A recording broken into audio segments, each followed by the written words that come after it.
Sabato 20 agosto, buongiorno, ben trovati telespettatrici, telespettatori di Antenna 3. Entriamo in diretta anche oggi per aggiornarvi su tutti i fronti della cronaca, dell'attualità e della politica. Ci sono tanti fatti di cui darvi conto e iniziamo ovviamente come sempre dalla cronaca e dall'ennesimo incidente che è costato la vita a un giovanissimo. Questa notte nel territorio, tra i territori di Zenzon, di Piave e San Biagio di Callalta, in via Argine, un ragazzo di 22 anni, musicista, Sebastiano Marson, ha perso la vita in uno scontro micidiale. Si tratta dell'ennesima vittima sulle strade della Marca.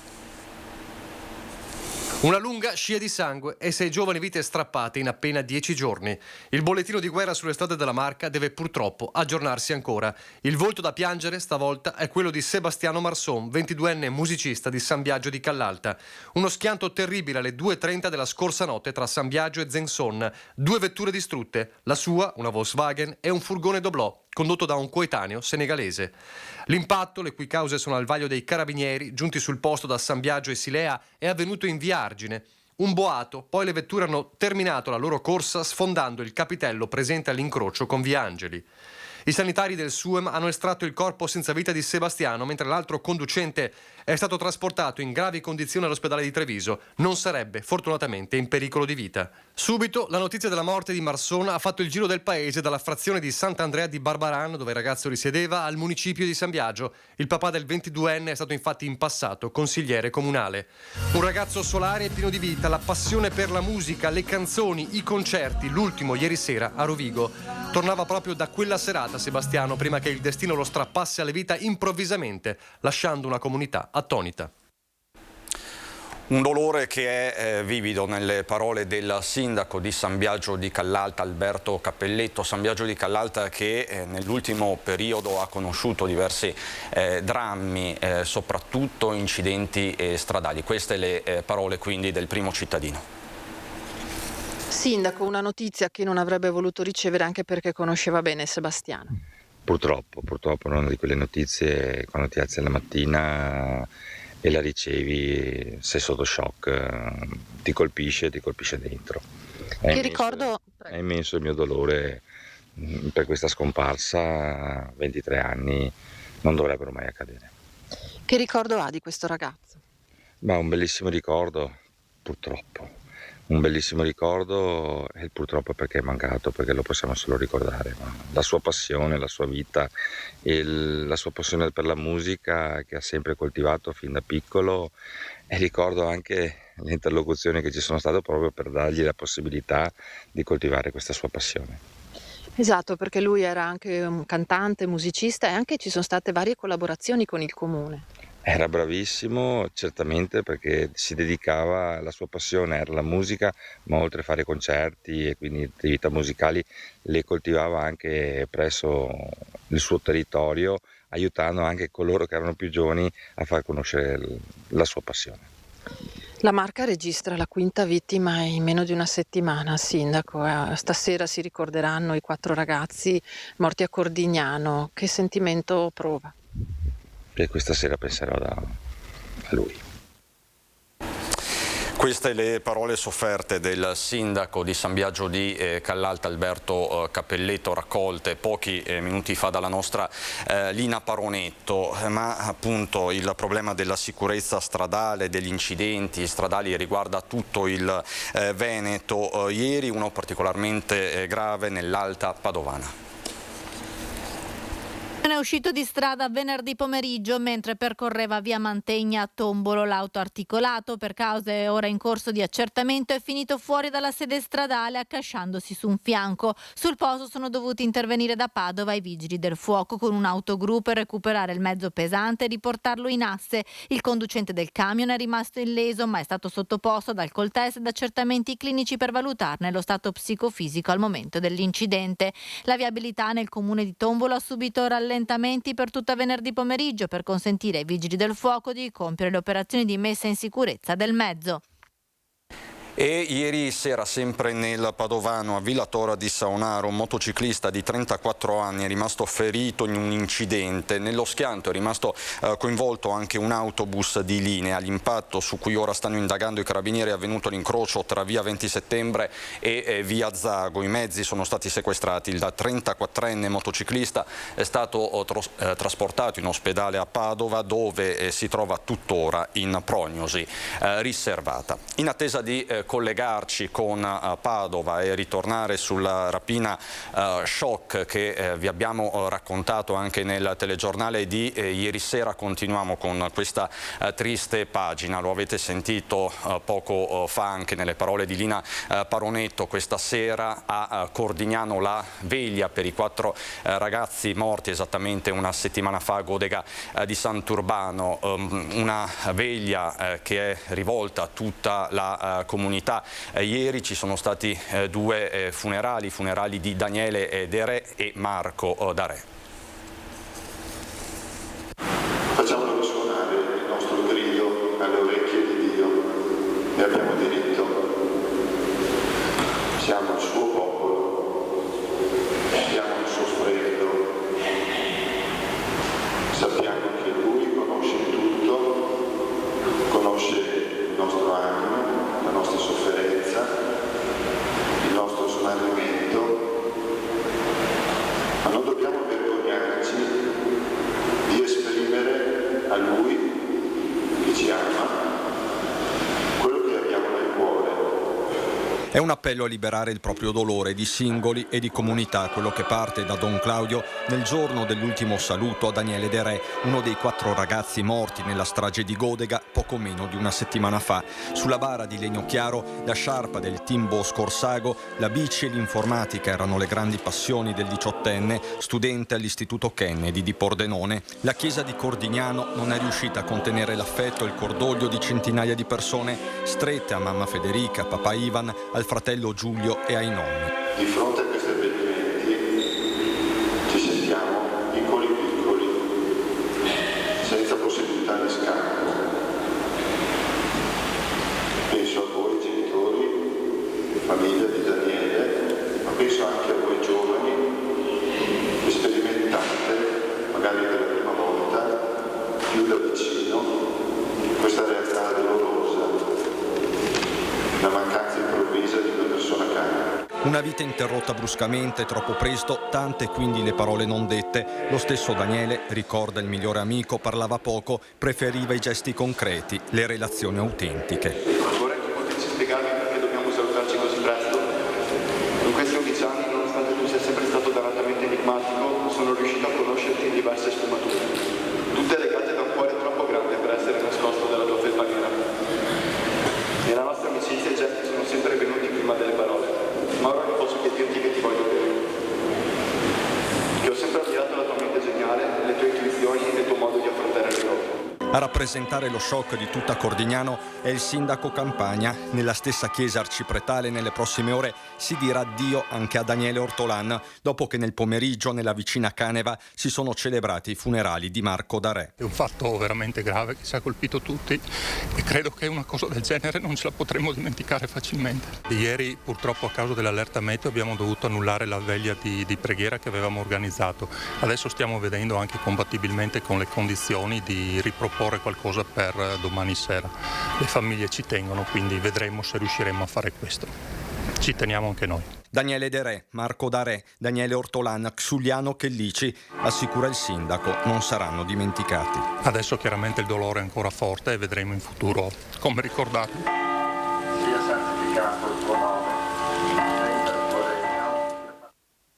Stasera quindi ve lo confermo, ce lo ha confermato lo stesso sindaco anche nelle scorse ore, la commemorazione a Cordignano. E sempre sul fronte della sicurezza stradale è un sabato da bollino nero, quello di oggi, evidentemente per il traffico da rientro, esodo e contro esodo. Queste le immagini aggiornate che arrivano da Stefano Bozzi, che ringrazio, da Belluno. questa ovviamente è la 27, il raccordo diciamo tra la 27 e la strada statale di Alemagna, diversi chilometri di coda, di traffico rallentato, un copione che ovviamente si ripete anche perché come sapete c'è un maxi cantiere in corso a Longarone, la famosa variante di Longarone che doveva essere pronta per le Olimpiadi 2026, insomma scene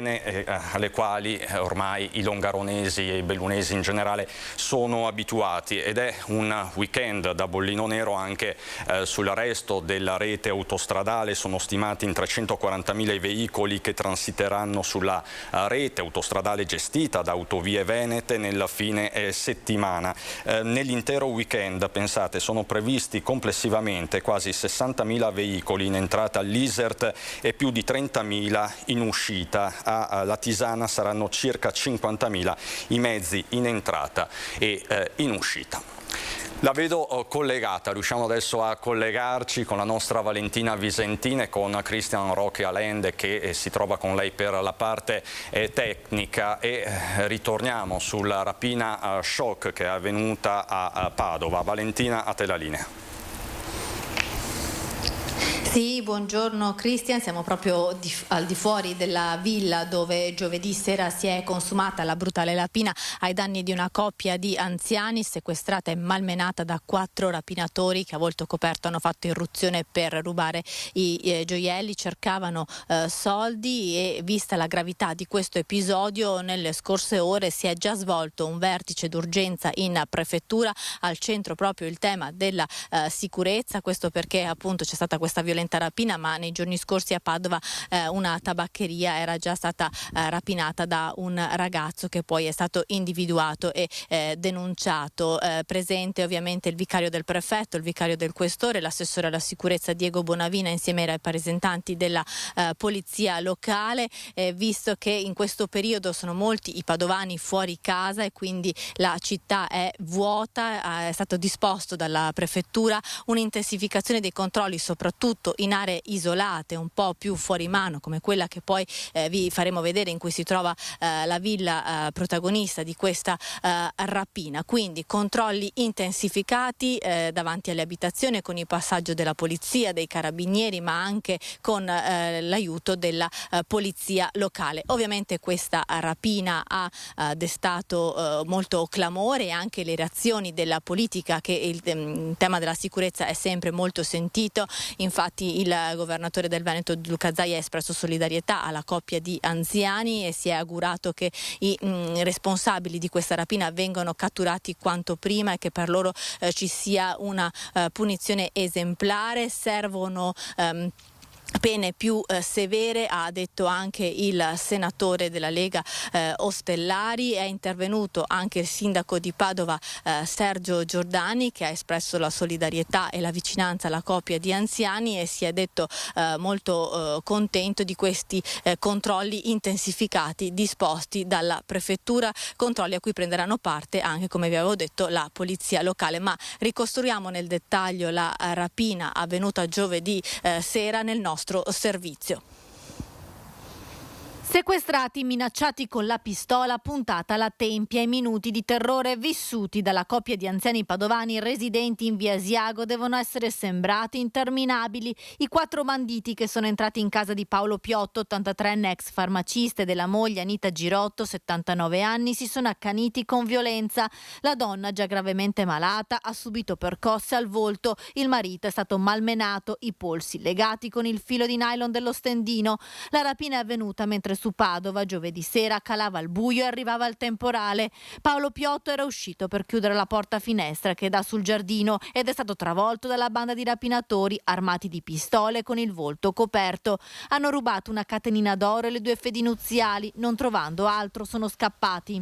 Sono parecchio massacrati, nel senso che sono stati picchiati. Non esiste che due persone di 80 anni che vivono in casa e spendono la propria pensione per pagare la badante perché mia suocera ha l'Alzheimer, non hanno niente in casa perché non hanno niente e vengono massacrati di botte. La rabbia del genero dei due anziani. L'83enne infatti ha una costola rotta e un ematoma sulla tempia dovuto alla pressione della pistola. La moglie, il volto tumefatto, ed è stata portata in ospedale per accertamenti. I banditi cercavano soldi, volevano solo quello, ma in casa non c'era nulla e quindi hanno messo sotto quadro l'abitazione e poi si sono scagliati con violenza sugli anziani strappando loro le fedi e la catenina. Al piano di sopra la badante filippina non ha sentito nulla. I 4 banditi sembravano molto giovani, avevano un accento forse dell'est Europa. In prefettura intanto si è svolto un vertice con al centro il tema della sicurezza.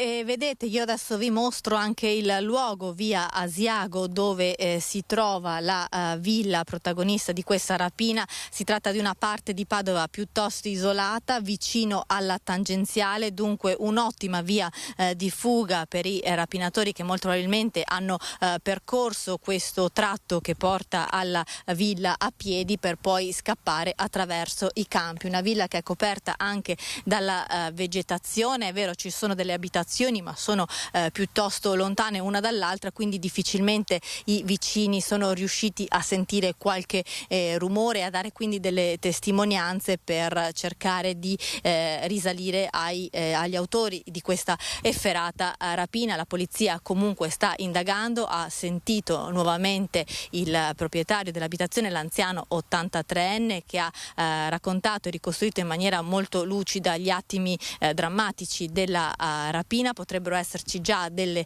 piste investigative, ma appunto luoghi come questi, così isolati della città, dove magari ci sono delle abitazioni un po' più grandi, saranno controllati dalle forze dell'ordine, soprattutto in questo periodo di fine agosto, dove molte case ancora sono vuote. Se non hai altre domande per me, Cristian, restituisco la linea allo studio.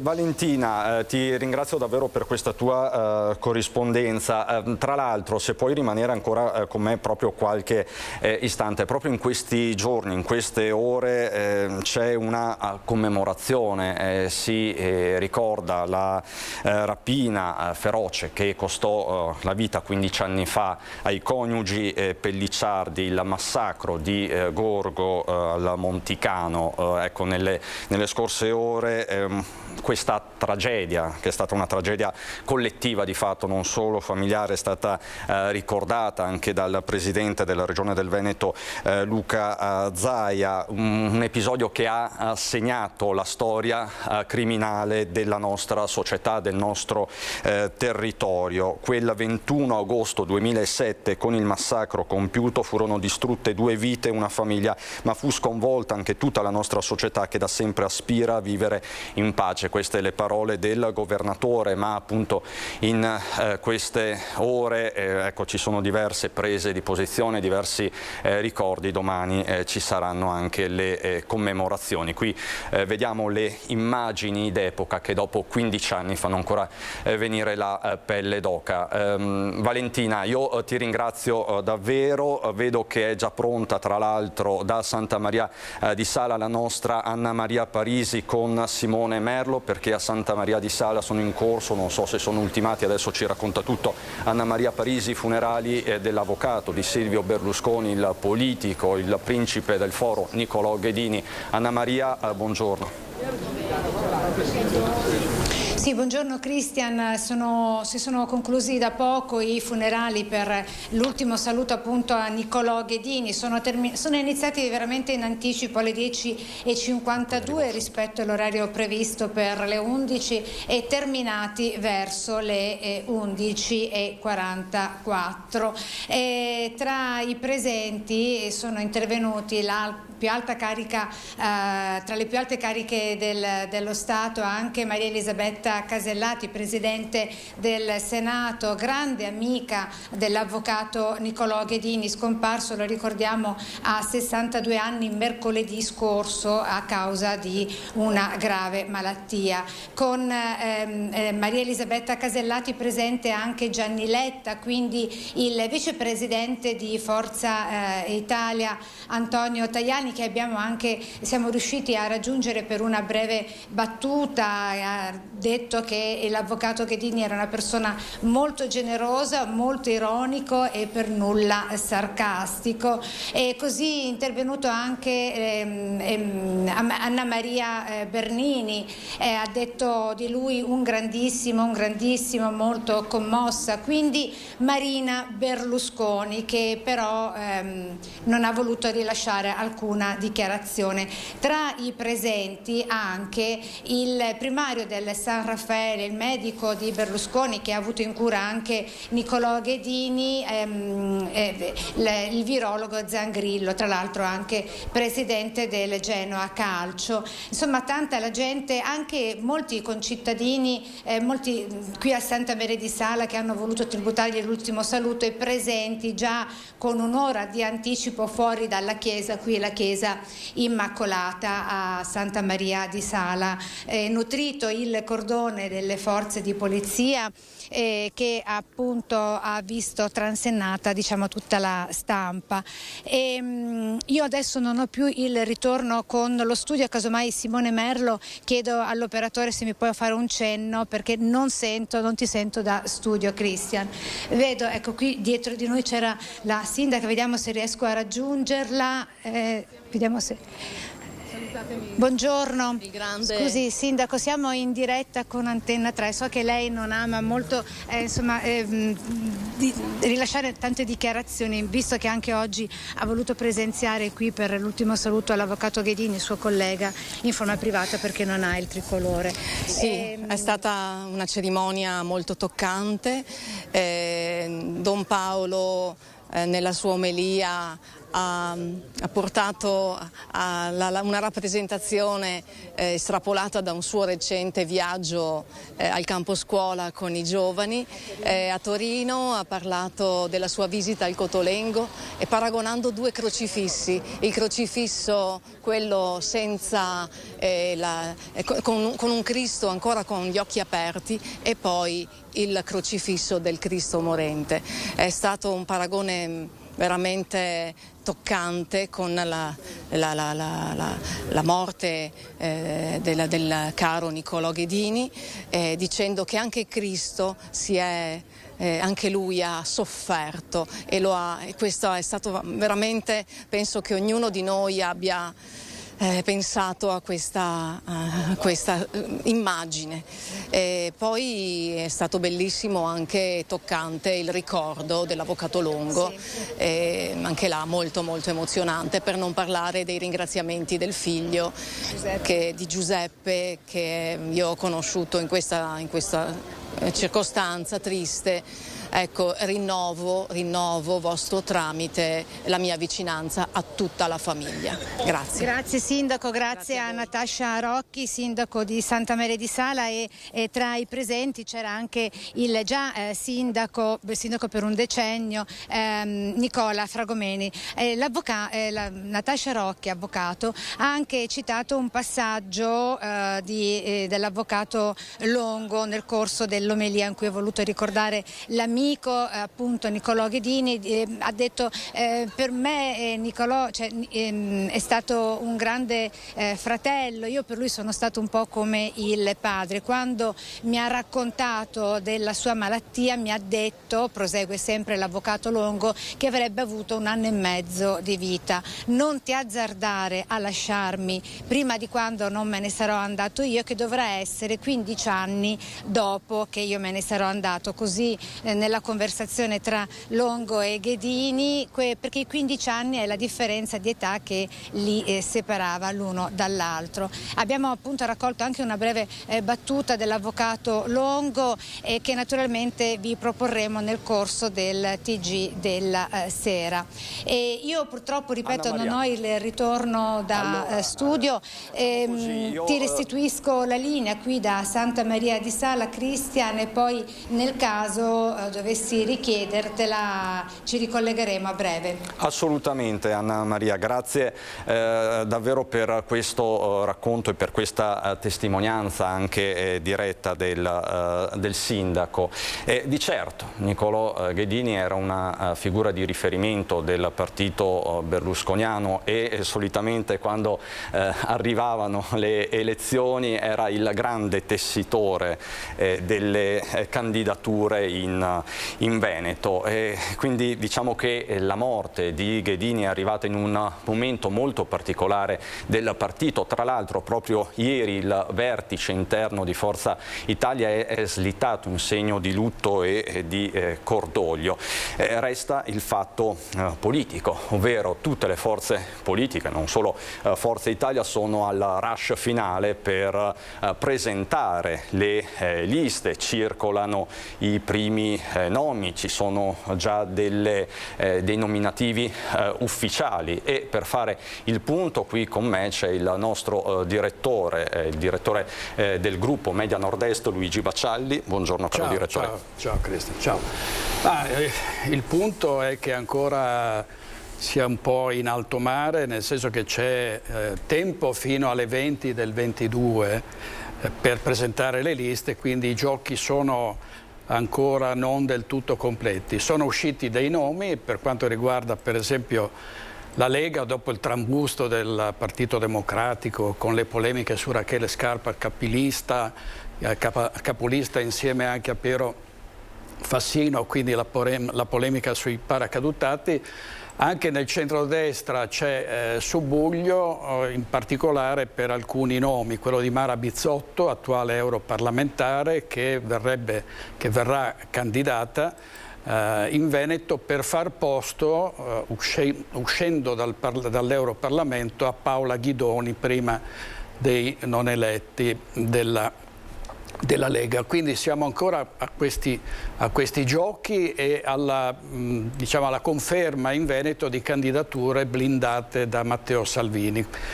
Non c'è da stupirsi, Matteo Salvini da sempre detta le regole e soprattutto decide chi candidare, quindi i nomi che saranno candidati sono quelli di Massimo Bitonci, di Alberto Stefani, di Dimitri Coin, insomma tutti i fedelissimi del segretario federale. Non c'è da stupirsi perché da sempre la situazione è questa: la Lega a Milano in via Bellerio decide e si può pensare che ci sia un accordo con la Lega del Veneto, perché è chiaro che il presidente Zaia non è di quelli che si fa mettere i piedi in testa, per cui se vengono sacrificati, tra virgolette, assessori regionali, consiglieri regionali che aspiravano ad andare a Roma, ce ne sono diversi, ancora una volta si è visto che Milano poi dà le carte e soprattutto credo con una sintonia, anche se sembra paradossale, con la Lega del Veneto. Cioè, il gioco di squadra di Zaia è: chi viene eletto in Veneto, come me, come presidente della regione, resta in Veneto. Questo è, diciamo, un accordo non scritto, ma che ormai tutti i leghisti hanno bene interpretato, hanno capito. Resta, al di là di tutto, il fatto che è grottesco che noi oggi, prima ancora del voto del 25 settembre, parliamo di riconferme, parliamo di collegi blindati, di persone sicuramente elette e di sicuramente escluse. Cioè questa è l'aberrazione di una legge elettorale che trasforma quella che dovrebbe essere una democrazia in una grande presa per i fondelli. Perché parliamoci chiaro, non possiamo andare a votare con le preferenze i parlamentari che vorremmo vedere eletti. E questo è il gioco dei segretari di partito, dei partiti che dicono sempre no, bisogna cambiare la legge elettorale, poi rimane sempre questa con i listini bloccati e gli amici degli amici. Perché questo? Perché i capi di partito vogliono in Parlamento degli yes men. E chi possono essere gli yes men se non politici, tra virgolette, mediocri, persone che non hanno una forte personalità, che non vogliono imporre le loro scelte? No, stanno lì e votano a seconda di quello che il capo del partito dice loro di fare. Questa è la grande anomalia della legge elettorale, che ancora una volta ci costringe ad andare a votare non per i nostri parlamentari, ma per altri scelti appunto da chi vuole sopraffare il cosiddetto popolo sovrano. Ti posso fare una domanda, come no? Direttore? Ecco, questo fa bene o male all'autonomia, per esempio? Il fatto che ci siano tutti questi paracadutati, questi nomi che comunque non sono espressione autentica forse del territorio? No, assolutamente no, perché è chiaro che chi non deve rispondere all'elettorato, cioè un sindaco ha le preferenze, viene votato dai cittadini e dai cittadini a cui deve poi rispondere, ai cittadini che deve fare riferimento, i consiglieri regionali lo stesso, gli europarlamentari lo stesso, i parlamentari no, i parlamentari sono cosa loro, decidono loro che cosa fare sopra le nostre teste, ed è veramente indecente quando si parla di migliorare la classe politica, la meritocrazia. Qui proprio predicano bene e razzolano non male, ma malissimo, perché sono scelte clientelari, sono gli amici degli amici, sono quelli che politicamente possono essere più utili non agli interessi di una comunità, ma agli interessi di bottega dei singoli partiti. Quindi veramente una situazione vergognosa, rispetto alla quale poi ci si chiede come mai la gente non va a votare. Ecco, io veramente spero che prima o poi per questa classe politica, per questa classe dirigente che non è soltanto politica, ci sia una doccia fredda.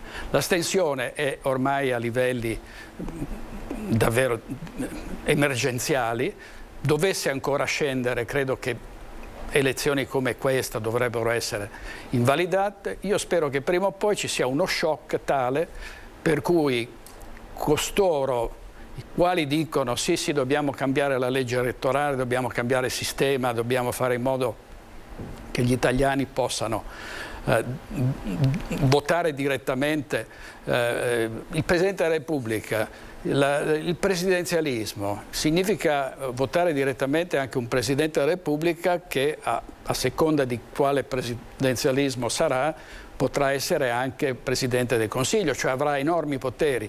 Siamo arrivati a chiedere il presidenzialismo e non chiediamo di poter votare direttamente finalmente per deputati e senatori. È qualcosa di grottesco, insomma. Tra l'altro assistiamo a un mix micidiale: da un lato la riconferma del Rosatellum, quindi dell'attuale legge elettorale, che non è mai stata modificata nonostante i proclami di ambo le parti, dall'altro il fatto che assistiamo e assisteremo ad una diminuzione drastica del numero dei parlamentari.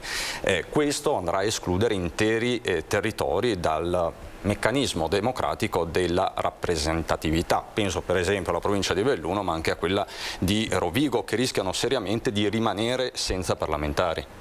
Ma questo è vero, Cristian, però non sono tanto i numeri. Pensiamo in effetti che i 74 attuali parlamentari del Veneto diventeranno 38, quindi come dicevi tu ci saranno aree completamente scoperte, ma è la qualità delle persone, e la qualità delle persone non la si ottiene infilando degli utili idioti all'interno del Parlamento, perché di questo si tratta proprio di andare a pescare personaggi politici anche diciamo, di buon livello, intendiamoci, non è che si può fare di tutte erbe un fascio, ma che rispondono soltanto al segretario del partito e quindi non al territorio, non a una comunità. Ci chiediamo come mai, per esempio, non ci sono in questa fase su tutte le reti campagne pubblicitarie con spot individuali, cioè il il candidato parlamentare che dice votate per me,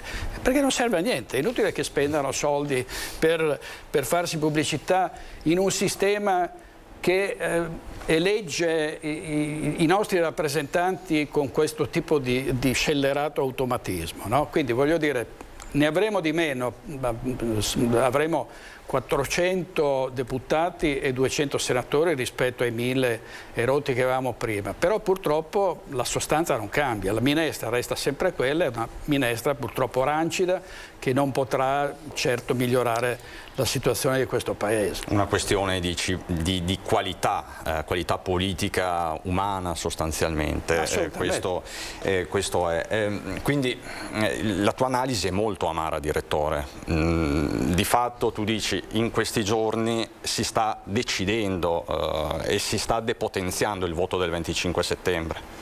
Sì, assolutamente. Cioè, che tipo di classe politica salterà fuori ancora una volta? Una classe politica inadeguata, non all'altezza della situazione, senza carattere, senza la forza di chi ha dalla sua parte il popolo, cioè i cittadini che ti hanno votato, alla mercé della volontà dei vari capataz di partito che più che all'interesse del Paese pensano al loro interesse e quindi usano i parlamentari per ottenere certi risultati e raggiungere certi obiettivi che non sono quelli che fanno crescere il Paese in genere, sono tutte risse, lotte, propaganda proprio strumentale per arrivare ad avere il maggior numero di consensi, ma io credo che gli italiani abbiano ormai mangiato la foglia.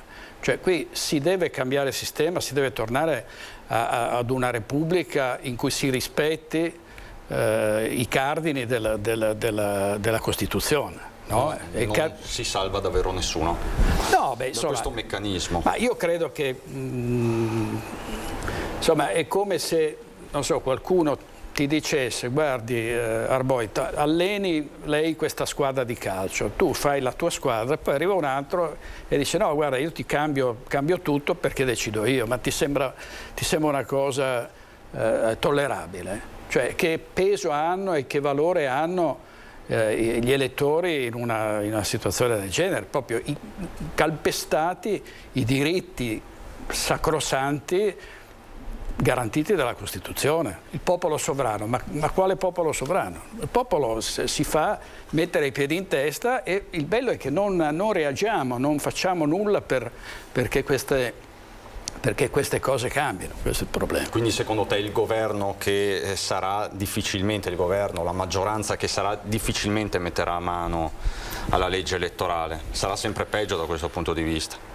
Ma sai, come al solito, lo diceva Paolo Feltrin ieri in una nostra intervista, diceva qui siamo alle solite, si dice sempre dobbiamo cambiare la legge elettorale, poi si arriva nel momento in cui la si potrebbe cambiare e tutto va in cavalleria. D'altra parte la caduta del governo Draghi da cosa è stata determinata? Da questa voglia di non cambiare la legge elettorale, di non attribuire al governo Draghi il merito di una riforma che stava portando con una legge quadro l'autonomia, di mantenere lo status quo, non cambiare nulla, fare finta di cambiare, no? come nel Gattopardo e continuare così alla faccia degli elettori e degli italiani. Hanno accelerato, come mai si è andati a votare improvvisamente il 25 settembre con la campagna elettorale sotto l'ombrellone, costringendo la gente il 25 settembre a correre alle urne, ammesso che poi corra alle urne la gente, perché volevano andare a votare secondo i loro sistemi e secondo le loro esigenze. Volevano massimizzare il consenso, diciamo. Sì, perché questo è il modo migliore dal loro punto di vista per ottenere grandi vantaggi che altrimenti... C'è tanta gente, se noi vediamo i candidati che sono su tutte le pagine dei giornali, i cosiddetti blindati, i nominati, ce ne sono alcuni per i quali ci si deve chiedere, ma se chiedessero le preferenze, ma chi gliele darebbe? Ma noi abbiamo avuto in Parlamento Scilipoti e Razzi grazie a questo sistema. Ma chi vota Razzi? Chi è che può votare Razzi? I familiari e i conoscenti, no? E altri personaggi di questo genere. Diciamo pure la verità, alcuni di questi signori, signore, non li conosciamo nemmeno noi che facciamo informazione. Ma esatto, e tra l'altro diceva giustamente ieri sera sulle nostre reti il sindaco di Conegliano Fabio Chiesa, che tra l'altro ha rinunciato alla candidatura per continuare a fare il primo cittadino. Se si va a chiedere ai cittadini i nomi dei loro parlamentari, 9 su 10 non sanno chi sono, perché sono stati eletti con questo sistema, sono stati nominati e sul territorio non tornano mai, perché non gli serve niente tornare. Differentemente dai sindaci? Non importa, loro stanno a Roma e si curano i rapporti con coloro che poi possono rideterminare la riconferma. Tanto è vero che tra i blindati sono tutti riconfermati, quasi tutti riconfermati, nel senso che sono tutti parlamentari che con questa riduzione dei posti hanno fatto di tutto, hanno fatto carte false per avere una riconferma. Questo è purtroppo il problema. Questo è il tema. Ultimissimo concetto che volevo sottolineare con te. Ritorniamo all'autonomia, perché il tema è molto pratico. Era stata annunciata la legge quadro entro la fine dell'anno, c'era stato un incontro fra i governatori di regione, la ministra Gelmini, e sembrava una strada tracciata e c'erano anche delle buone probabilità, delle buone possibilità. Con la nuova legislatura tutto si deve ricardinare, tutto va ricontrattato per certi versi, vale per la legge sull'autonomia ma anche per la legge quadro sulla montagna, che paradossalmente aveva già le coperture finanziarie ed era incardinata in Commissione Bilancio alla Camera, quindi è tutto da rifare, questo va detto. Sì, è tutto da rifare, però certamente con un governo che non mette i bastoni tra le ruote, come è successo, insomma, Erika Stefani quando è stata ministro per l'autonomia per le regioni è stata addirittura sbeffeggiata in Consiglio dei Ministri, per cui soprattutto da parte del Movimento 5 Stelle c'è stato un fuoco di sbarramento che ha compromesso qualsiasi tentativo di arrivare non all'obiettivo ma di arrivarci di arrivare almeno a metà percorso. Con un governo di centrodestra è chiaro che non ci sono più alibi, cioè se a 5 anni dal 22 ottobre del 2017, perché tra poco sono 5 anni, e Salvini ha detto sarebbe bello avere l'autonomia proprio il 22 ottobre, forse anche l'anno prossimo, però prima o poi questo governo, con la Meloni che dice che contro l'autonomia non ha nulla da dire, con Salvini che finalmente promuove l'autonomia insieme a Zaia, con Forza Italia, Tajani che non ha nulla in contrario, almeno a parole, che questa autonomia la diano al Veneto e alle altre regioni che la chiedono.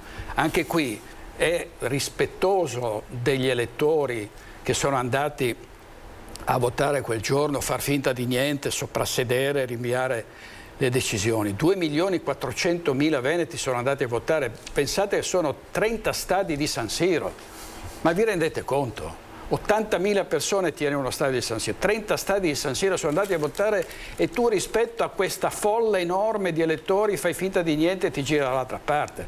È una cosa indecente, è una cosa scandalosa. Si avvicina alla prova del 9 anche per l'autonomia quindi.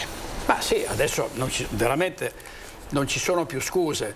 L'ha detto il presidente Zaia che dell'autonomia è stato il promotore ed è tuttora l'alfiere. Se un governo di centrodestra non fa passare l'autonomia si scioglie come neve al sole. Questo l'ha detto Zaia e credo che sia convinzione di tutti coloro che vogliono un paese più giusto, dove le regioni abbiano maggiori margini di manovra e dove ancora una volta non ci si ritrovi con lo Stato centrale che impone le sue regole, le sue leggi e che praticamente prende a calci un'intera comunità. Zaia, e davvero questa è l'ultima battuta, che fin dall'inizio ha sempre detto: io non mi candido a Roma, nonostante ci fossero delle sirene anche molto concrete. La strategia di Salvini per un certo periodo era questa, insomma, candidare i governatori a capolista.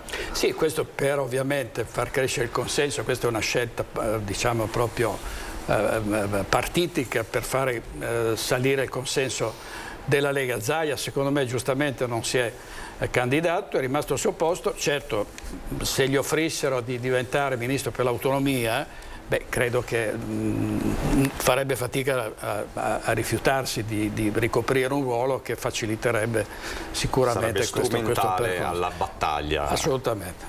All'ultima grande battaglia, diciamo. La madre di tutte le battaglie.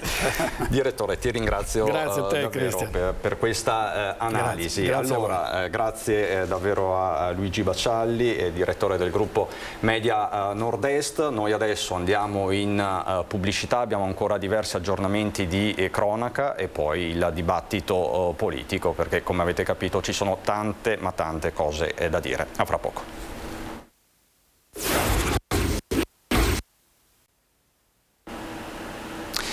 Di nuovo in diretta per proseguire il nostro racconto di questo sabato a Nord-Est. Vi do prima un aggiornamento di cronaca, che arriva dall'altopiano. È stato ritrovato e sta bene Franco Vicini Chilovi, l'82enne di Brescia, la cui scomparsa ieri mattina aveva fatto partire le ricerche nella zona del rifugio Campolongo, dove era stato visto l'ultima volta alle 11 e dove non era stato più visto rientrare. L'uomo si è presentato questa mattina all'agriturismo al Cucco a Valdastico, a 7-8 km di distanza, 1000 metri di dislivello in discesa, e ha chiesto a una persona di poter chiamare la moglie. Quindi le ricerche ovviamente sono rientrate. Questo l'aggiornamento positivo quindi che arriva dall'altopiano di Asiago, mentre appunto vi abbiamo dato in apertura di questo telegiornale la notizia dell'ennesimo incidente stradale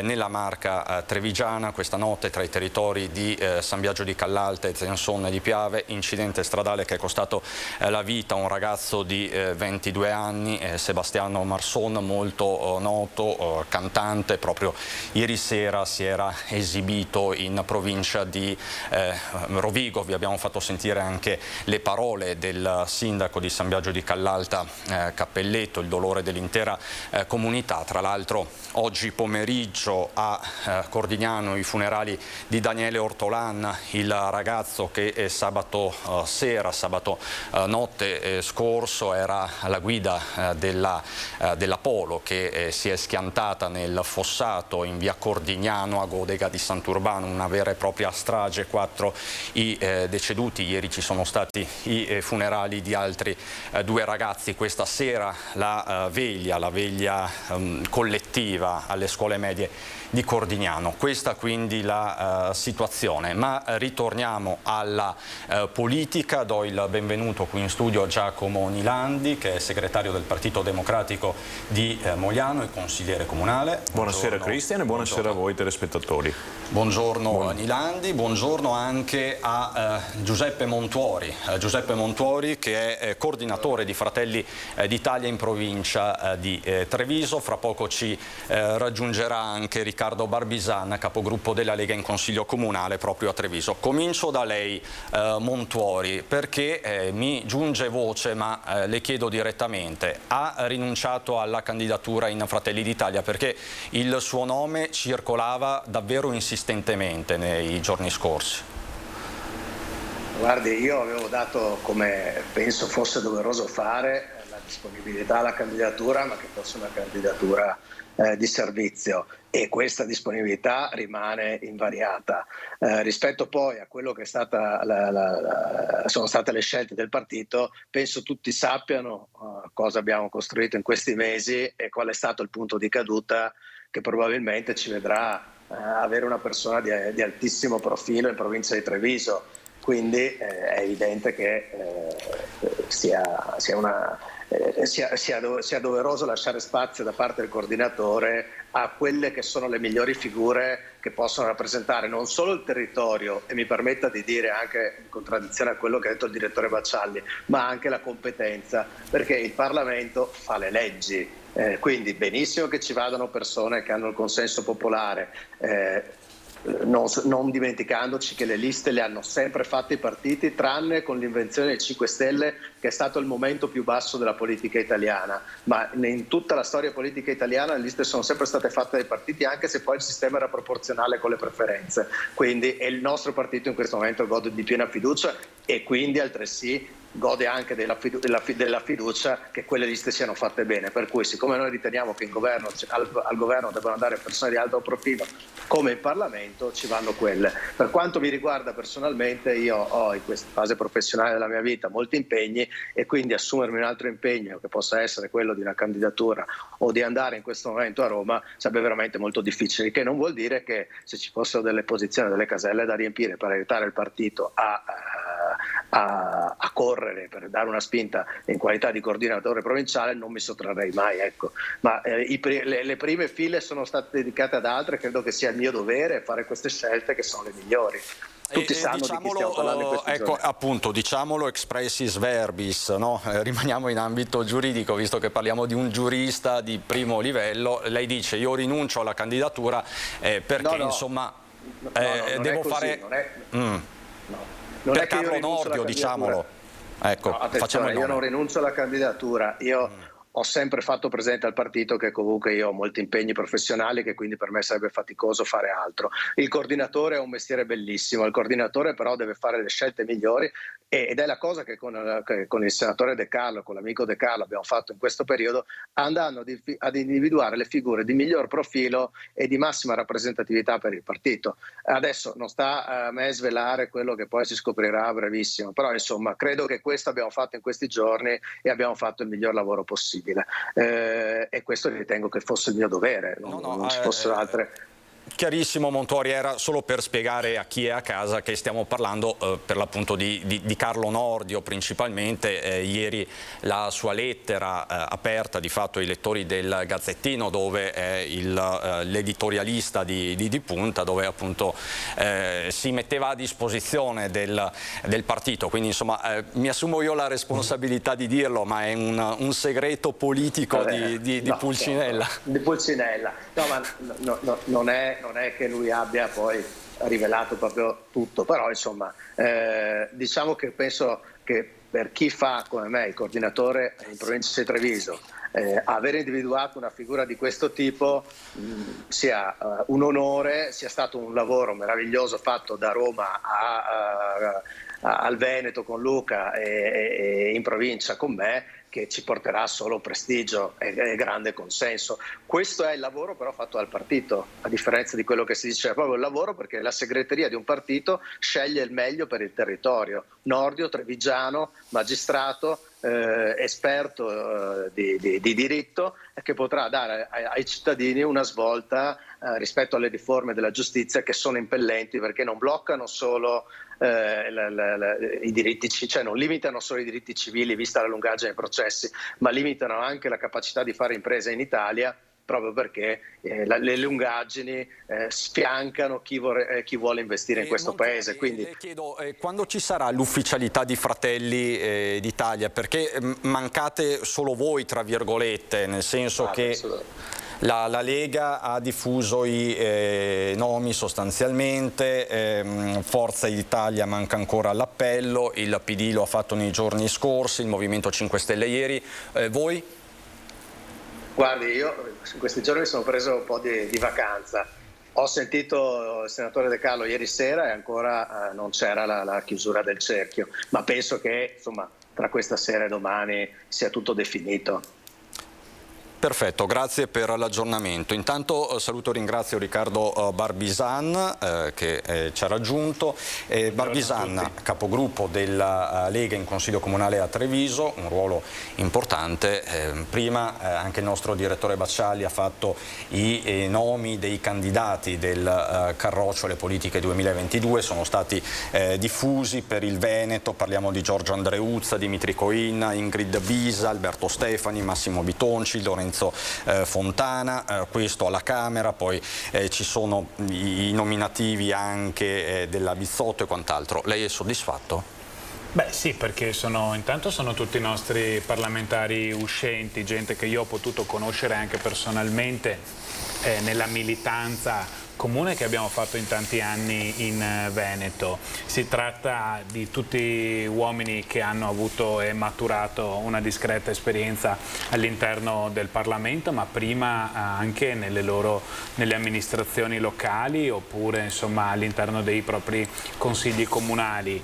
E quindi vedo tra le persone l'ex ministro Fontana, mi fa particolarmente piacere, l'ex sottosegretario Bitonci, tutte persone che hanno svolto attività politica e che non sono specchietti per le allodole, nel senso che sono persone che possono essere giudicate per quello che hanno fatto, per quello che hanno detto, per se hanno fatto quello che hanno detto o non hanno fatto quello che hanno detto. Non abbiamo star particolari, non abbiamo gente di grido all'interno delle nostre liste che siano all'interno per motivi diversi da quelli di una chiara, lunga e valorosa militanza politica. Io di questo sono contento, perché la Lega si riconferma un partito, diciamo, attento al territorio. Devo dire che non abbiamo neanche i casi eclatanti, almeno dai nomi che sono stati diffusi finora, di paracadutati, insomma. Lei dice sono Veneti Doc.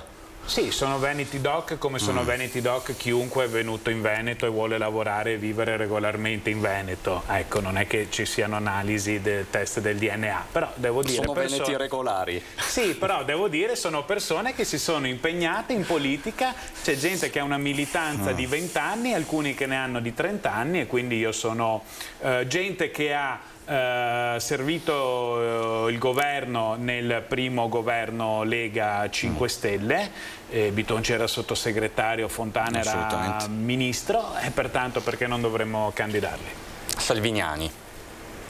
Ma queste io guardi, posso dirle una cosa, le faccio una confidenza qui davanti agli schermi. In questo momento, siccome Salvini sta compilando le liste, come tutti i segretari di partito, sono tutti salviniani, sa? È il momento dei salviniani, dei lettiani. Anche tutti i critici sono diventati improvvisamente, i parlamentari uscenti sono diventati tutti salviniani. È una cosa pazzesca che si ripete però ogni 5 anni. Poi sa, erano tutti bossiani quando c'era Bossi che compilava le liste. È una cosa, io ormai sono vecchio del mestiere, è 22 anni che sono iscritto alla Lega, su 38 che vivo, e quindi ne ho viste. Si faceva anche il suo nome, Barbisan?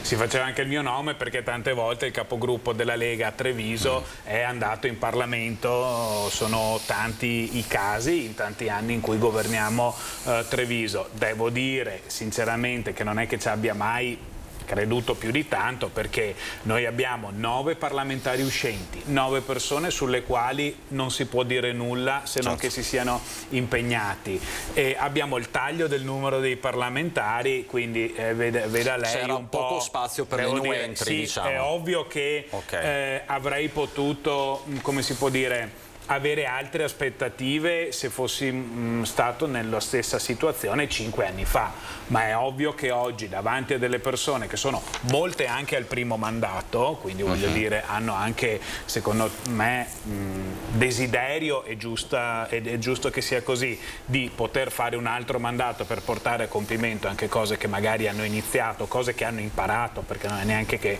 non si nasce imparati neanche per andare in Parlamento, e quindi il mio nome assolutamente è fuori da ogni possibilità.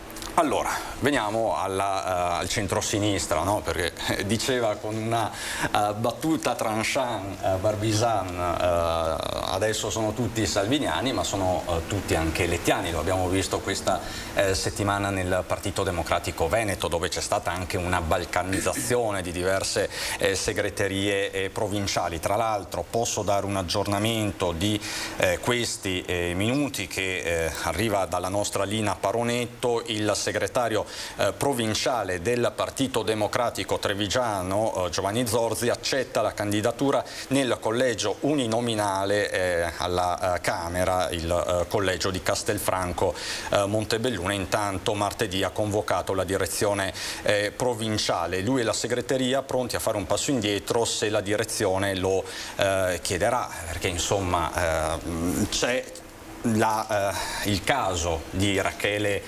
Scarpa, sostanzialmente, che è trevigiana ma è stata voluta fortemente da Enrico Letta, e questo ha suscitato diversi malumori all'interno della base del partito. È così, Nilandi?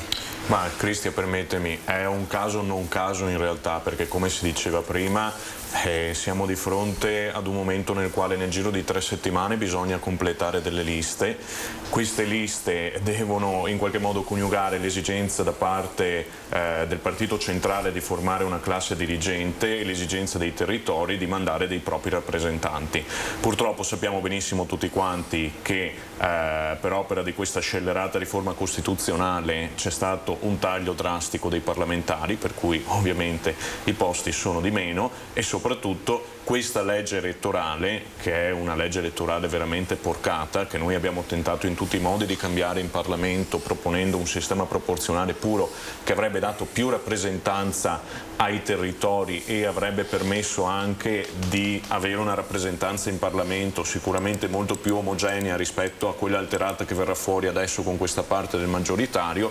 Tutto questo non si è concretizzato, per cui siamo arrivati ad un punto nel quale si sta cercando di fare una sintesi, tutto qua, tra delle esigenze legittime. Ma il nome di Rachele Scarpa, insomma, ci sono state delle tensioni evidenti, hanno lasciato Roberto Brigoletto, già vice sindaco del Partito Democratico a Treviso, Sebastiano Sartoretto, candidato, ex candidato sindaco. Guarda Cristian, su questo quello che dico anche ai nostri, tra virgolette, è quello di separare un attimo le due questioni, separare il merito della candidatura di Rachele con quelli che sono dei metodi che sicuramente si possono migliorare, affinare, fatte salve quelle che sono le condizioni nelle quali questa vicenda si è sviluppata, che ripeto sono delle condizioni straordinarie che non si verificheranno, speriamo, mai più nella storia di questa Repubblica.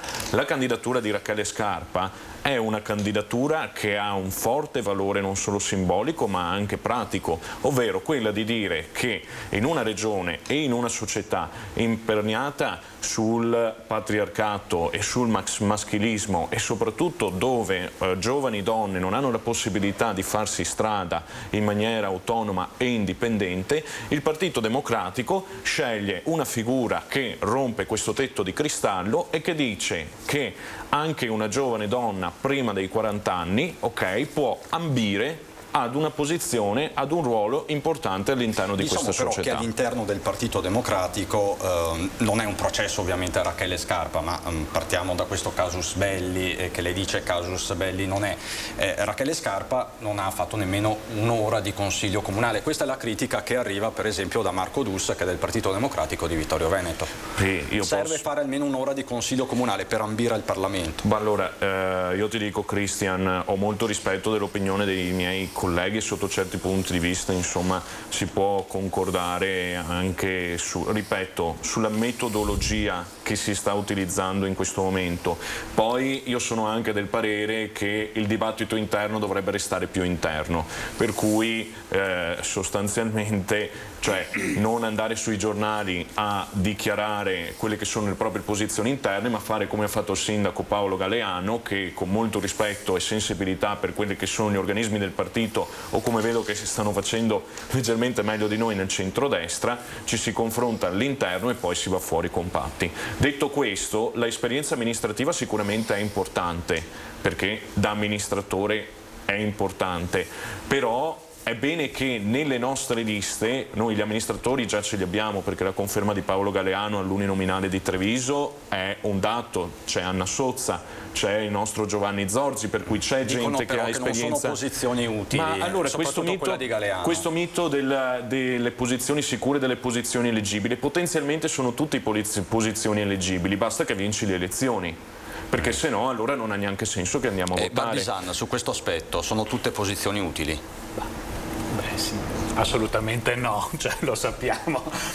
Sicuramente il collegio di Livorno per noi non è una posizione utile, il quinto posto al listino proporzionale non è una posizione utile, quindi adesso io per carità non voglio... che non ha senso che diciamo agli elettori di andare a votare perché la partita è già scritta? No, perché sembra questo, l'ha detto anche il direttore Baccialli prima. Assolutamente, guardi, io non ho questa idea, però la pratica delle cose ci dice che nessuno posizionato in un quinto posto alla lista proporzionale della Camera di nessun partito in Italia probabilmente verrà eletto. Ma non stiamo parlando di questo, stiamo parlando se ci sono posizioni utili oppure no. Stiamo parlando di capolisti all'uninominale. Guardi, io sto parlando di quello che mi ha chiesto chi mi ha fatto la domanda. Mi ha chiesto: ci sono posizioni utili oppure no? Sì, ci sono posizioni assolutamente blindate e altre no. Figlie di questa legge elettorale che anche lei diceva non essere la migliore, che però non è la legge porcata, perché quella era la precedente. Quella è il Porcellum, ma dopo è arrivato il Rosatellum. Rosatellum fatto dal Partito Democratico e questa è la situazione che abbiamo, nella quale è ovvio, se tu domani fossi capolista alla Camera al posto di Rachele Scarpa potresti dormire tutto il giorno e saresti sicuramente eletto. Non prendiamo anche in giro le persone che hanno la pazienza di ascoltarci a quest'ora in un caldo giorno di agosto. Ecco. Certo, dopodiché dipende sempre dalle percentuali che si prende. È chiaro, certo. Poi c'è questo sto dicendo, cioè non nel senso che ci sono seggi che sono magari più sicuri di altri, però voglio dire, la possibilità di essere eletti non è che viene meno a prescindere, perché sennò a questo punto non saremo nemmeno ad entrare nella partita. Sulla questione di Rachele, e poi chiudo Christian, l'esperienza amministrativa è importante all'interno del compendio di tutto quanto il listino, per cui se noi l'esperienza amministrativa la portiamo con altre figure, con Rachele portiamo un altro tipo di esperienza politica che non deve essere per forza amministrativa, perché la politica non si fa soltanto all'interno delle istituzioni, all'interno delle amministrazioni, ma si fa anche nella società. Lei porta dentro un portato esperienziale che è legato a tutto il tema dei movimenti studenteschi, per cui a livello di portato, ripeto, anche questo dal nostro punto di vista come Partito Democratico è un portato molto importante, tant'è che Enrico Letta l'ha voluta a Roma per la presentazione della parte del nostro programma legato alle giovani generazioni. E calare, perché di fatto di questo parliamo, Fassino sul Veneto, un torinese severo, austero. Quello Christian sta sempre nell'ambito del compromesso che ti dicevo prima, nel compromesso che ci deve essere tra l'esigenza nazionale legittima di un partito di avere una propria classe dirigente e l'esigenza dei territori di avere rappresentanza. Diciamo è un mosaico complesso, tra l'altro la Casellati, la padovana Casellati, presidente uscente del Senato, sarà probabilmente candidata in Basilicata. Pare che insomma si stia andando verso questa soluzione. Allora facciamo così, qualche istante di pubblicità, poi ritorniamo con Barbisan, Nilandi e Montuori. A fra poco. Tanto è la prima volta che ti vedo di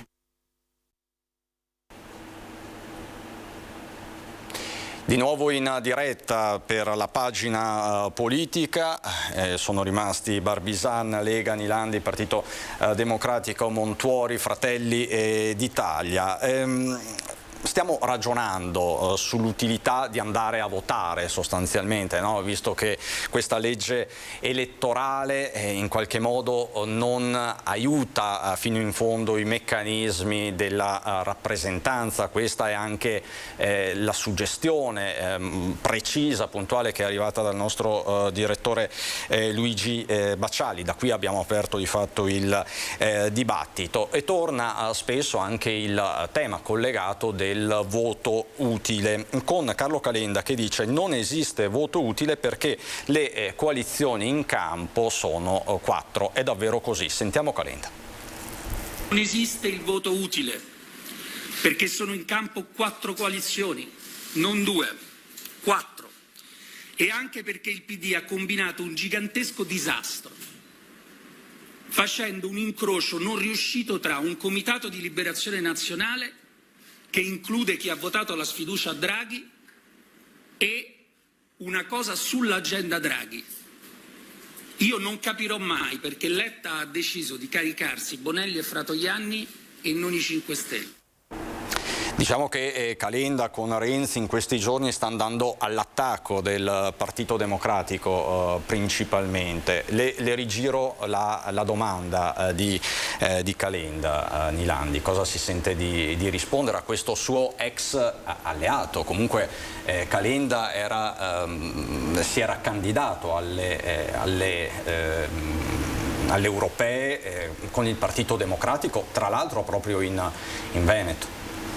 Ma io penso che ogni commento su Calenda sia superfluo. Ha fatto bene il nostro segretario nazionale Letta a dire che Calenda si allea soltanto con se stesso probabilmente e con il proprio ego. Penso che il teatrino che è stato messo in piedi nelle scorse settimane parli già da solo. 4 giorni prima addirittura c'erano stati baci sulle guance eccetera eccetera. 4 giorni dopo, quando già sapeva che comunque c'era un tentativo di allargare le alleanze il più possibile per avere un perimetro costituzionale contro quella che era la destra che era già unita, lui ha preso e ha fatto un mero calcolo elettoralistico per quella che è la sua convenienza, perché gli conveneva per qualche punto percentuale in più stare al centro, salvo poi entrare in un'ulteriore contraddizione perché non aveva assolutamente modo di prendere le firme e per cui ha dovuto fare questo abbraccio mortale con il suo arcinemico che ha sempre disprezzato, ovvero Matteo Renzi, perché se no non aveva le firme per entrare in Parlamento.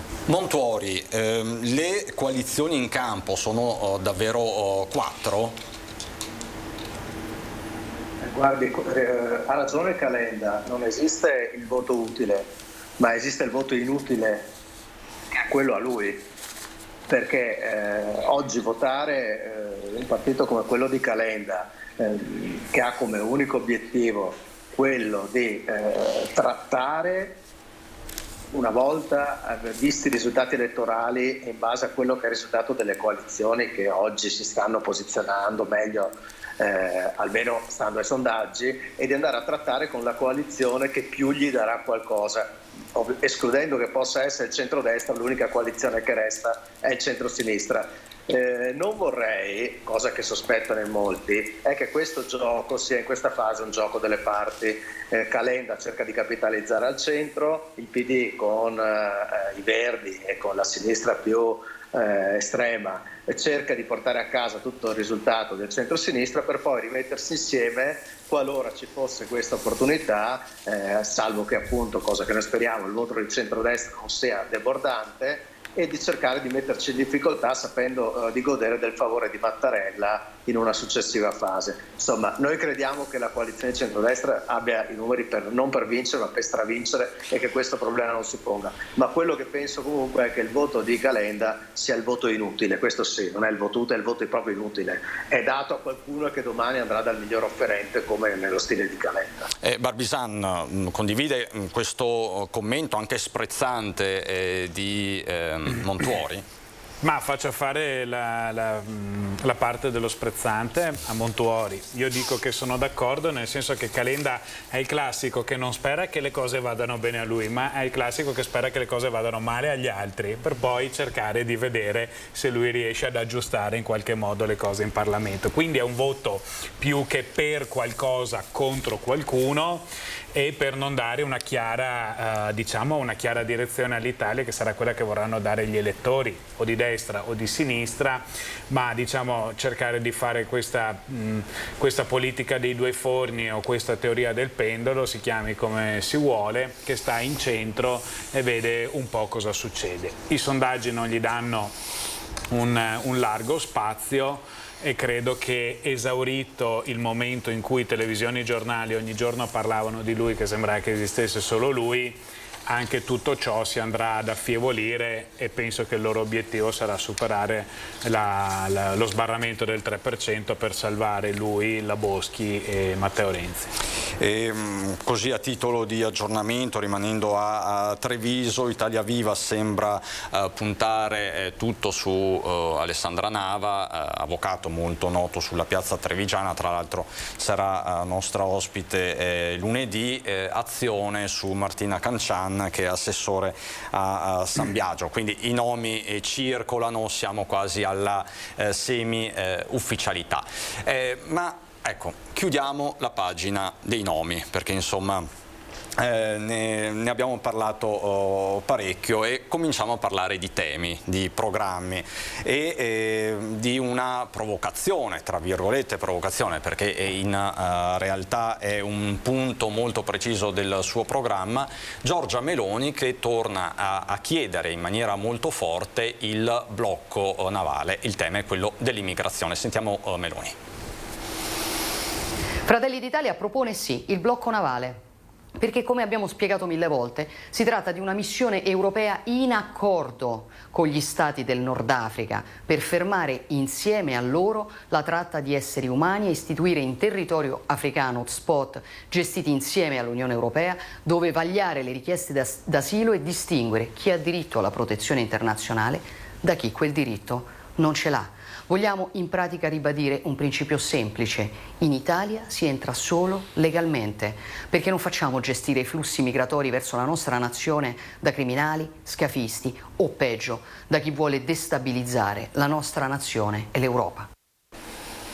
Molto precisa Meloni, chiede nuovamente il blocco navale, una proposta che non aveva appassionato qualche settimana fa la Lega, che su questo tema chiede il ripristino dei decreti sicurezza voluti da Salvini. Qual è il punto di caduta, Barbisan? No, allora il punto di caduta, immaginarlo oggi sarebbe difficile, però io voglio fare una premessa generale. Sono d'accordo con quello che dice Meloni. In Italia si entra solo legalmente. Questa è la posizione di tutto il centrodestra. Poi quello che sarà il modus operandi ce lo diranno anche gli elettori. Da una parte c'è la proposta, cioè nel senso funziona un po' come le direttive europee, indichiamo il fine, lo strumento con cui arrivare a quel fine, poi c'è di mezzo la politica, ci sono di mezzo le elezioni. Noi abbiamo la prova di 1 anno e mezzo, 2 anni di governo nel quale le nostre politiche sull'immigrazione sono riuscite, nel senso che gli sbarchi sono crollati del 90%, con i decreti sicurezza di Salvini che prevedevano anche il pattugliamento comune con la Guardia Costiera libica e altre attività, tra cui, la ricordo, i corridoi umanitari, i ponti aerei, cose di cui nessuno parla, ma in realtà noi gli immigrati legalmente li abbiamo fatti entrare in Italia. L'obiettivo è quello, cioè sbarchi zero, clandestini zero, gente sconosciuta senza passaporti zero, che poi riempiono le caserme d'Italia zero. Abbiamo noi una proposta come Lega che sappiamo che funziona, poi c'è anche quella del blocco navale che può essere assolutamente attuata, che può essere una buona idea, però mi faccia fare la mia parte e dire che noi come Lega su questo pensiamo di avere un qualcosa di più rispetto a tutti gli altri, che Salvini come Ministro degli Interni abbia attuato una strategia che ha soddisfatto i nostri elettori e larga parte dell'opinione pubblica e ci ha portato ad avere 0 sbarchi illegali o quasi. Quindi sinceramente poi io non sono appassionato se blocco navale o decreti sicurezza.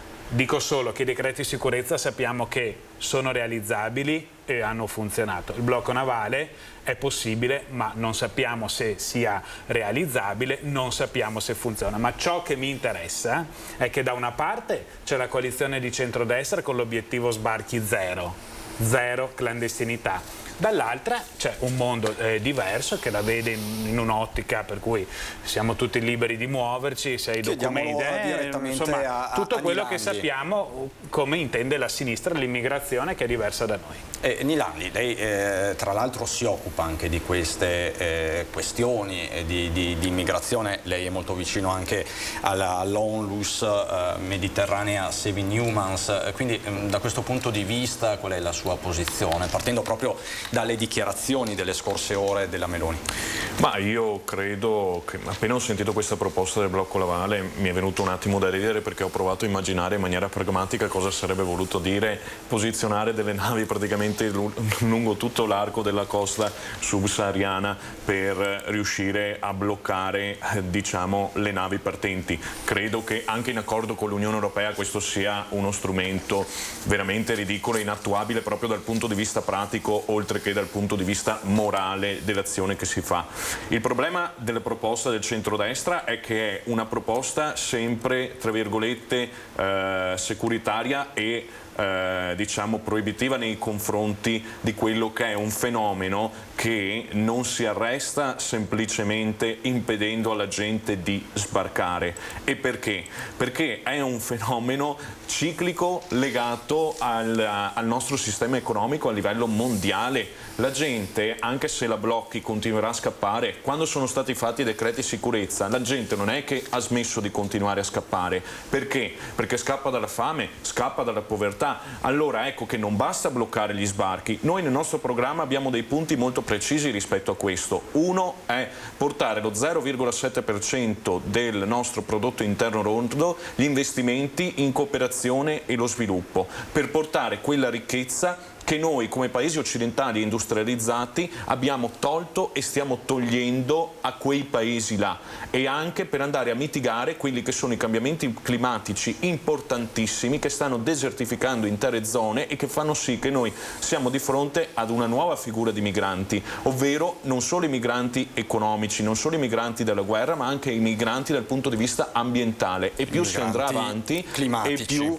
sarà dura questa cosa. E scusami Cristian, un'ultima cosa molto importante: ci siamo mai domandati perché una persona, al posto che utilizzare le vie legali per immigrare, utilizza i corridoi clandestini? C'era una bellissima vignetta di Mauro Biani qualche giorno fa sulla Repubblica con un immigrato che guardava il mare, che stava per prendere la barca e si domandava: ma come mai non ho preso l'aereo?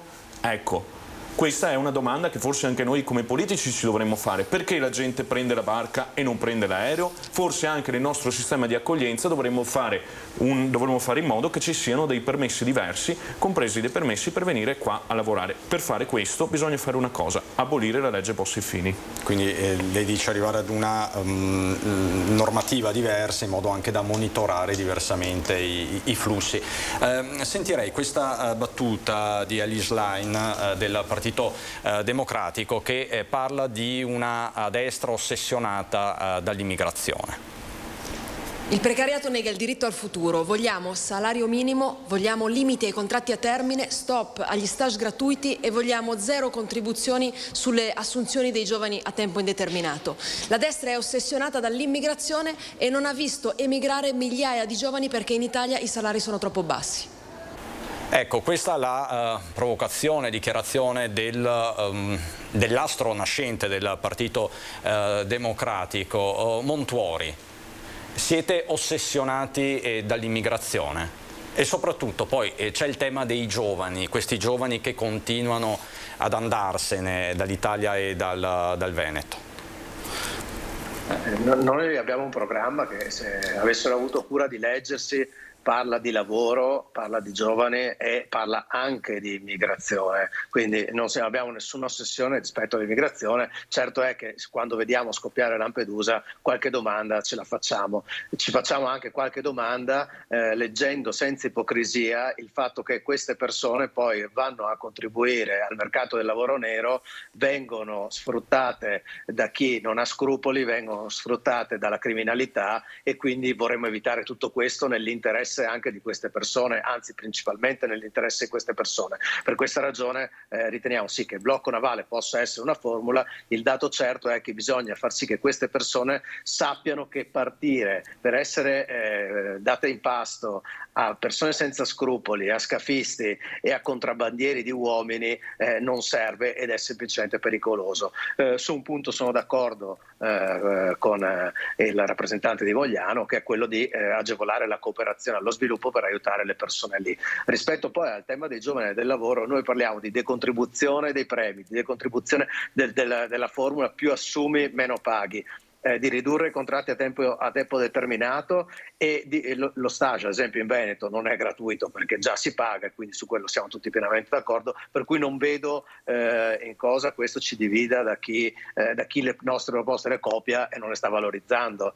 Anzi da chi invece magari ha favorito il reddito di cittadinanza, che noi osteggiamo in tutte le formule, non per togliere il diritto a chi non può lavorare di avere un sussidio, ma per toglierlo a quei giovani che preferiscono stare tutto il giorno sul divano perché è più comodo avere i 600 euro al mese invece di andare a cercarsi un lavoro. Dobbiamo agevolare i giovani ad accedere al mercato del lavoro, che vorrei far presente, prevede anche una contrattazione nazionale, quindi non è che proprio sia così semplice sottopagare le persone in Italia, per fortuna, e quindi agevolare i giovani che vogliono lavorare e agevolare gli imprenditori ad assumere giovani in maniera stabile per far sì che rimangano in Italia e possano contribuire loro con il loro lavoro e pagando le tasse sempre di più ad avere dei servizi migliori per tutti i cittadini, anche quelli che hanno meno e che quindi non possono lavorare, per cui hanno bisogno di formule di sostegno, ma che siano certamente diverse da quello che è il reddito di cittadinanza. E chiedo a Barbisan e Nilandi, proprio in ultimissima battuta, a proposito di reddito di cittadinanza, va abolito proprio del tutto? Perché Meloni ha detto nei giorni scorsi va tolto del tutto. Per voi? Va tolto del tutto, va fatta una nuova formula che preveda la possibilità di dare i soldi a chi è inabile al lavoro, ok? Ecco, questa è l'unica cosa che noi possiamo salvare del reddito di cittadinanza, quindi una forma di sostegno al reddito a chi non può lavorare, non a chi non vuole ritornare lavorare. Di fatto al reddito di emergenza. Il reddito di inclusione o di emergenza, sì, che era una formula prevista dai precedenti governi, che era sicuramente migliore del reddito di cittadinanza, che non costava i miliardi di euro del reddito di cittadinanza, che oggi possiamo risparmiare per fare la flat tax sulle partite IVA fino a 100.000 euro. Nilandi, 10 secondi. Dal nostro punto di vista è una follia prevedere la cancellazione totale del reddito di cittadinanza, perché ha salvato dalla povertà 1 milione di persone. Come tutti quanti gli strumenti è sicuramente migliorabile, soprattutto con degli investimenti pesanti nei centri dell'impiego, perché in questo momento i nostri centri per l'impiego hanno un tasso di occupabilità rispetto alle richieste che gli pervengono del solo 3%, e allora forse il problema non è il reddito di cittadinanza che non funziona, sono le nostre agenzie del lavoro nazionali che vengono depotenziate in favore di un sistema privato. Grazie Nilandi, Partito Democratico, grazie Riccardo Barbisan, Lega, grazie Montuori, Fratelli d'Italia. Mi sa che ci rivedremo molto spesso nelle prossime settimane. Buona campagna elettorale a tutti e tre. Allora, io vi ricordo la cronaca, i fatti che stanno segnando questo sabato 20 agosto, la morte questa notte di questo giovane 22enne Sebastiano a Marson, questa l'auto distrutta che è andata a finire contro questo capitello. Siamo in via Argine tra San Biagio di Callalta e Zenson di Piave. C'è stato questo scontro, il giovane 22enne che stava rientrando da una serata in Polesine, era un musicista molto noto, l'auto è finita così come la vedete, insomma, quindi l'ennesima tragedia sulle strade della Marca. Parliamo, per essere molto concreti, della sesta giovane vittima in meno di 10 giorni. 10 giorni fa c'era stata la tragedia a Ormelle tra via Roma e via Campania, costata la vita al 17enne Alessandro Feletto. Poi sabato scorso la strage dei ragazzi in via Cordignano a Godega di Sant'Urbano. Questa sera la veglia di preghiera preceduta nel pomeriggio alle 16 nella chiesa arcipretale dalle esequie di Daniele Ortolan, che si trovava alla guida. Un sabato, rimanendo sul tema della sicurezza stradale, contrassegnato dal bollino nero. Questa è la situazione, forse la possiamo rivedere, le immagini di Pian di Vedoia, quindi nel Bellunese, il traffico rallentato da e verso la montagna, una situazione chiaramente delicata con l'abitato di Longarone praticamente blindato, scene che caratterizzano questi weekend di fine agosto, tantissimi passaggi, migliaia anche sulla rete autostradale, quindi in A4, la rete di autovie venete, CAV e quant'altro, tanti gli operatori delle forze dell'ordine impiegati sul territorio. Poi questa sera ritorneremo a raccontarvi della rapina shock in villa a Padova, quando di fatto sono passati 15 anni dalla tragedia di Gorgo al Monticano, e ancora i funerali di Nicolò Ghedini. Prima ci siamo collegati con Santa Maria di Sala, con la nostra Anna Maria Parisi. Anche questo è un fatto che vi racconteremo questa sera a partire dalle 18:30. Rientriamo in diretta con l'edizione regionale 19 Venezia. Venezia 19:30, Treviso con Belluno. Saluto e ringrazio dalla regia Alessandro Granziera e Marco Gagliazzo. Ci lasciamo con le previsioni del tempo, buon proseguimento.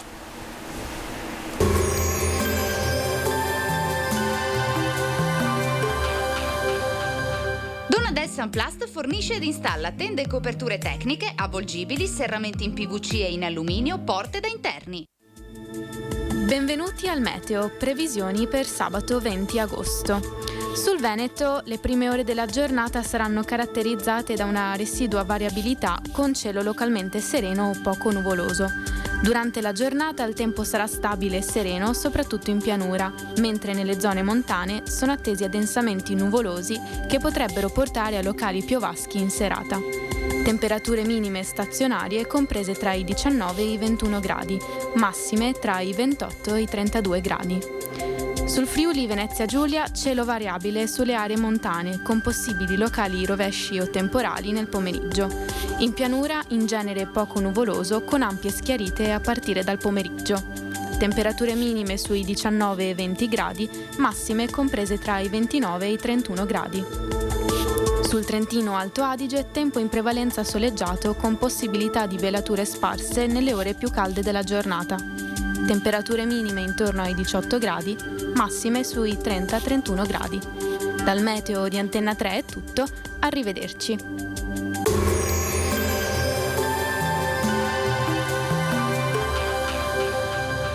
Donadel Sunplast vi aspetta nello showroom di Farra di Soligo, dove troverete le giuste risposte alle vostre esigenze di arredo esterno.